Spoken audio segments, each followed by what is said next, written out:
پیمبر کسیرا گزید کہ ہرگز بمنزل نخواہد رسید۔ محترم بزرگوں اور دوستوں، آج کی اس محفل میں میرا موضوع سخن وہ بدعات و خرافات ہے جن میں دور حاضر کے مسلمان مبتلا ہیں۔ رب ذوالجلال نے قرآن مقدس میں ارشاد فرمایا ہے، بلا شبہ اللہ پاک نہیں بخشے گا اس بات کو کہ اس کی خدائی میں کسی دوسرے کو شریک قرار دیا جائے، اور شرک کے ماں سوا گناہ کو بخش دے گا جس شخص کے لیے چاہے گا، اور جو شخص خدا کی خدائی میں کسی دوسرے کو شریک کرتا ہے تو دور کی گمراہی میں جا پڑا۔ اور محمد عربی صلی اللہ علیہ وسلم نے اپنی پیاری زبان سے ارشاد فرمایا، جس نے ہمارے اس دین و مذہب میں دین سے ہٹ کر کوئی بات پیدا کی تو مردود اور ناقابل قبول ہے۔ نیز سرکار کائنات صلی اللہ علیہ وسلم نے امت کو ایک پیغام بھی سنایا کہ جس نے امت میں فساد کے وقت میری سنتوں کو مضبوطی سے تھام لیا، اس کے لیے بشارت ہے، خوشخبری ہے، 100 شہیدوں کا اجر حاصل کرے گا۔ لائق صدر احترام اور معزز سامعین اکرام، میں حیران و پریشان ہوں کہ کس کس بدعت کو بیان کروں، سماج میں پھیلی ہوئی بدعات و خرافات کا تذکرہ کروں یا اعمال شرک پر روشنی ڈالو، سمجھ میں کچھ نہیں آتا کہ چھیڑو داستہ کیسے۔ ایک طرف نبی پاک صلی اللہ علیہ وسلم کو عالم الغیب اور مختار کل تصور کیا جاتا ہے، تو دوسری طرف ہم سب کی ماں عائشہ صدیقہ رضی اللہ عنہ کی شان میں گستاخی ہو رہی ہے، تو کہیں غیر اللہ کو حاجت روا اور مشکل کشا تصور کیا جاتا ہے، تو کہیں بدعتوں کو فروغ دے کر مسلمانوں کے عقائد پر ناپاک حملے ہو رہے ہیں۔ پیارے دوستوں، آج کا انسان شرک و بدعت کی دلدل میں پھنسا ہوا ہے۔ وہ پیشانی جو صرف اور صرف خدا کے سامنے جھکتی تھی، آج غیر اللہ کے سامنے سرداریز ہے۔ شرک لوگوں میں پھیل رہا ہے اور خالص توحید سے دوری ہے۔ دعویٰ تو ایمان کا ہے لیکن شرک میں گرفتار ہے۔ مشکل کو پیروں اور پیغمبروں کو، اماموں اور شہیدوں کو، فرشتوں اور پریوں کو پکارا جاتا ہے، ان سے مرادیں مانگی جاتی ہیں، اولاد کا سوال ہوتا ہے، ان کے لیے نذرانہ پیش کیا جاتا ہے، بلا اور مصیبت کو ٹالنے کے لیے اپنی اولادوں کو ان کی طرف منسوخ کیا جاتا ہے، اور کہا جاتا ہے ان کا پکارنا اللہ کا پکارنا ہے، ان کے پکارنے سے خدا کا قرب حاصل ہوتا ہے، ان کے ملنے سے خدا ملتا ہے۔ کہا جاتا ہے وہ اللہ کے پیارے ہیں، اللہ کے دربار میں ہمارے سفارش اور وکیل ہیں، علی افسوس اور افسوس اس حماقت پر، جبکہ قرآن پاک میں ڈنڈے کی چوٹ پر باری تعالیٰ نے فرمایا ہے، اللہ الغنی وانتم الفقراء، اللہ بے نیاز ہے اور تم سب کے سب اس کے محتاج ہو۔ پیارے دوستوں، پیر و پیغمبر خدا کے محتاج، نبی اور رسول خدا کے محتاج، ملائکہ اور فرشتے خدا کے محتاج، چاند سورج ستارے خدا کے محتاج، صحرا و بیاباں خدا کے محتاج، غرض ہے کہ ہر چیز خدا کی محتاج ہے۔ کسی نے کیا یہ خوب کہا ہے، خدا فرما چکا قرآن کے اندر، میرے محتاج ہے پیر و پیغمبر، نہیں طاقت سوا میرے کسی میں کہ کام آئے تمہارے بے بسی میں۔ اگر قرآن کو سچ جانتے ہو تو پھر منتیں کیوں مانتے ہو؟ تمہیں یہ توربت کس نے سکھایا؟ محمد نے کہا ہے، یہ بتایا۔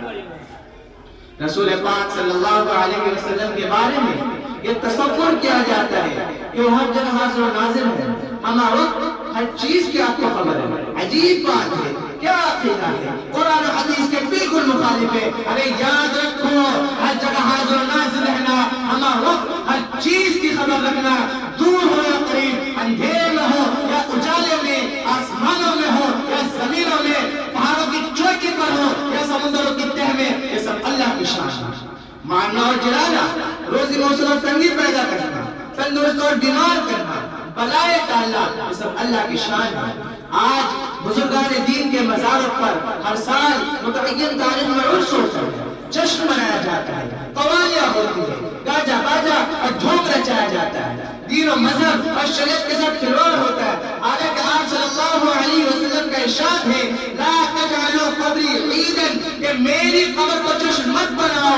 اللہ کے لاڈلے اور محبوب پیغمبر صلی اللہ علیہ وسلم نے تو قبر کو جشن بنا ہمارا حال یہ ہے کہ شریعت کی مخالفت کرتے ہیں، مزاروں پر اس طرح جمع ہوتے ہیں جیسے عید کے لیے جمع ہوتے ہیں، مرد عورت سبھی ہوتے ہیں، بے حیائی کا سما ہوتا ہے، شرم و حیا اس پر ہوتی ہے، اولیاء اور شہیدوں کی قبروں کے ساتھ عجیب معاملہ ہوتا ہے، قبروں کو صدقہ بنایا جاتا ہے، ان پر چڑھاوا چڑھایا جاتا ہے، ان کے نام پر مرغے بکرے ذبح کیے جاتے ہیں، ان کا نام رکھا جاتا ہے، سید احمد کبیر کی گائے شیخ عبد القادر جیلانی کا بکرا نام رکھا جاتا ہے، مبارک اور عظیم پیشانی کو اس پر ٹیک دیا جاتا ہے، گناہوں کا بازار گرم ہوتا ہے۔ حالانکہ آپ صلی اللہ علیہ وسلم کا ارشاد ہے، مشکوٰۃ شریف کی روایت ہے، الا فلا تتخذوا القبور مساجد انی انہاکم عن ذلک، فرمایا خبردار قبروں کو سرزدہ مت بناؤ، تم کو اس سے روکتا ہو، مگر مزار کو پختہ بنایا جاتا ہے اور ان پر تہمت وغیرہ کی تعمیل کی جاتی ہے۔ میرے دوستوں، ایک نہیں سینکڑوں ہزاروں بدعات و خرافات میں مبتلا ہے، 30 10 40 اور برسیں منائی جاتی ہیں۔ ہر سال ماہ ربیع الثانی کی 11 تاریخ کو محبوب سبحانی شیخ عبد القادر جیلانی کے نام سے یوم وفات منائی جاتی ہے۔ گھروں اور مسجدوں میں روشنی کا اہتمام کیا جاتا ہے۔ ارے یاد رکھو، یوم وفات کی خوشیاں منانا محبت کی علامت نہیں بلکہ عداوت کی دلیل ہے۔ یہ سال ثواب کی خاطر جو کھانا تیار کیا جاتا ہے اس پر فاتحہ خوانی ہوتی ہے، جبکہ سرکار دو جہاں صلی اللہ علیہ وسلم، صحابہ اکرام، تابعین، تبع تابعین اور سلف صالحین میں کئی اس کا وجود نہیں ملتا۔ میت کو دفن کرنے کے بعد قبر پر اذان دی جاتی ہے۔ اذان میں جب مؤذن یا مکبر اشہد ان محمد رسول اللہ کہتا ہے تو ہم دونوں کو چن کر آنکھوں پر رکھا جاتا ہے۔ نماز فجر، عصر، جمعہ اور عیدین کے بعد مسافہ کیا جاتا ہے اور اس کو سنت سمجھا جاتا ہے۔ بعض مقامات پر دیکھا جاتا ہے کہ سنت اور نفلوں سے فارغ ہو کر لوگ دعا ثانی کا انتظار کرتے ہیں، امام دعا کرتا ہے اور لوگ اس کو آمین کہتے ہیں۔ میرے دوستو، میں بتانا اتنا چاہتا ہوں، جب دور صحابہ میں ان چیزوں کا وجود نہیں، تابعین، تبع تابعین کا زمانہ ان سے خالی ہے، تو پھر کیا وجہ ہے؟ کیا وجہ ہے کہ ہم اعمال شرکیہ اور بدعات و خرافات میں مبتلا ہے؟ اگر ہم چاہتے ہیں کہ دنیا کے ساتھ ہماری آخرت بھی سمجھ جائے، اللہ کا رسول ہم سے راضی ہو جائے، تو پیغمبر کے طریقے پر چلنا ہوگا، خالص توحید کا پیغام دنیا کو سنانا ہوگا، جس توحید کی خاطر اللہ کے رسول صلی اللہ علیہ وسلم نے تکلیفیں اٹھائی، مشقتیں جھیلی، ظلم و ستم برداشت کیا۔ میرے دوستو، یہی توحید کا پیغام تھا جس کی بنا پر صحابہ کرام کو ستایا گیا، صحابہ کرام کو آگ کے اندر پر سلایا گیا، صحابہ کرام کو عرب کی پکتی ہوئی زمین پر لٹایا گیا، صحابہ کرام کی بیویوں کو بیوہ اور بچوں کو یتیم کر دیا گیا۔ الغرض وہ سب کچھ ہوا جسے تاریخ کبھی فراموش نہیں کر سکتی، جسے تاریخ کبھی فراموش کر ہی نہیں سکتی۔ اگر ہم چاہتے ہیں کہ دنیا کے ساتھ ہماری آخرت بھی سمجھ جائے، اللہ کا رسول صلی اللہ علیہ وسلم سے راضی ہو جائے، تو پیغمبر کے طریقوں پہ چلنا ہوگا۔ اس لیے کہ پیغمبر کے خلاف جو راستہ ہے وہ ضلالت و گمراہی کا راستہ ہے، وہ جنت کا نہیں، وہ جہنم کا راستہ ہے۔ میں پہلے بھی آپ کو بتا چکا ہوں، خلاف پیغمبر کثیرہ گزیر، خلاف پیغمبر کثیرہ گزیر کہ ہر کس بمنزل لقاحت رسید۔ اگر پیغمبر کے خلاف راستہ اختیار کرو گے تو ہر کس منزل مقصود تک نہیں پہنچ سکتے۔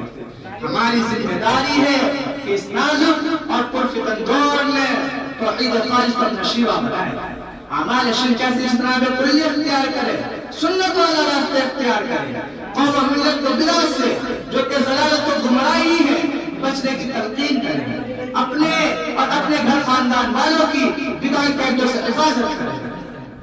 اگر ہم نے ایسا کیا اور بدعت کے خلاف علم بغاوت بلند کیا اور باطل عقائد کی دلدل میں پھنسی ہوئی انسانیت کو رشد و ہدایت کا پیغام سنایا تو یقیناً کامیابی ہمارے آگے بڑھ کر استقبال کرے گی، اللہ اور اس کے رسول صلی اللہ علیہ وسلم کی رضا نصیب ہوگی۔